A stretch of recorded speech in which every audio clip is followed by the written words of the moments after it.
Despite being victorious, Bret Hart's post-match attack on Steve Austin only served to galvanize the fans into fully supporting Stone Cold. And Austin, even in defeat, would only increase his reputation by living up to his word, refusing to surrender in the match. Steve Austin fighting the sharpshooter with everything he has remains an enduring WrestleMania moment in a career filled with them. 4 years later, Austin found himself in a very different position in WWE. Taken out in a heinous attack at the 1999 Survivor Series, Austin would be out for nearly a year before returning at No Mercy in 2000. Austin would first look to exact revenge on those who took him out, Rikishi and Triple H, before setting his sights on regaining the WWE Championship. Stone Cold would then head to the 2001 Royal Rumble, entering at number 27. Before he could enter the ring, he'd again be attacked by Triple H, looking to avenge Austin's interference earlier in the night. Austin was in bad shape, but somehow managed to emerge victorious, securing his opportunity to compete for the WWE Championship at WrestleMania 17. Defending against Austin would be The Rock, Austin's main rival for years. The two legends personify the Attitude Era, and had previously met for the WWE Championship in the main event of WrestleMania 15. That night, Stone Cold managed to defeat the corporate champ to regain the championship. On that same night that Rock captured the WWE Championship at No Way Out 2001, Austin would face Triple H in a 3 stages of hell match. Each fall would be held under different rules: a standard match, a street fight, and then a steel cage if necessary. While Austin took the early lead in winning the first fall, he'd lose the next 2 in a heartbreaker to Triple H. The loss shook Austin, who felt the wave of momentum he was riding should have been unstoppable. Heading into WrestleMania, Austin would speak openly about how he didn't just want the win, but that he needed it. I need to beat you, Rock. I need it more than anything that you can ever imagine.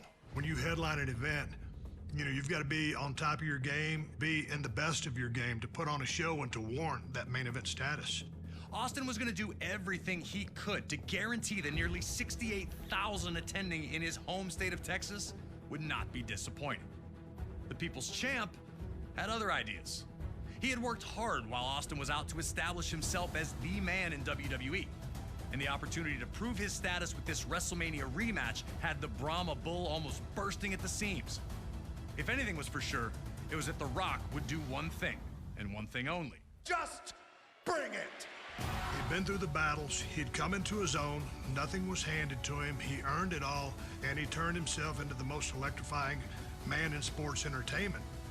At no point in time in wrestling history were 2 stars, 2 wrestlers, as hot as both I was and The Rock was. It's hard to explain why we're such good opponents.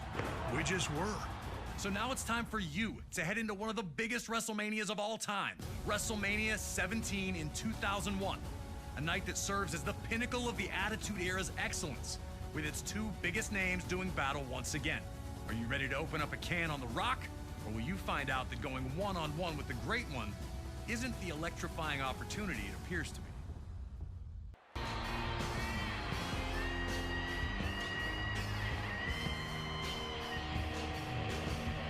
Before the bell could even make this match official, the action was underway. Austin was proving that he'd do anything to win, first attacking Rock while... Was The Rock not ready for Austin's tactics? Would he be able to get back into the match quickly before Austin really started stomping a mud hole?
Once the action went to the ringside area, the brutality really got ratcheted up. Austin's face wore an angry sneer while he planned his next move. To throw absolutely everything at each other, with the dream of leaving WrestleMania 17 as WWE Champion.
Back and forth they'd gone, but neither Austin nor The Rock had found that moment that would give them the win.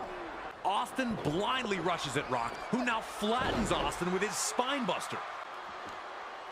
That leads to the People's Elbow. Mr. McMahon breaks up the pin. Mr. McMahon had turned the match on its head, and Stone Cold Steve Austin looked ready to strike and finish his quest of regaining the WWE Championship under some unthinkable circumstances.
It was inevitable. Stone Cold was going to win, and it was obvious to everyone watching. The Rock had been able to get back into it once Mr. McMahon had arrived. Now Stone Cold was obliterating The Rock with a chair as Mr. McMahon instructed him. Had he simply fooled the fans during those years where he was WWE's most popular superstar? And how could The Rock have ever expected anything like this to happen?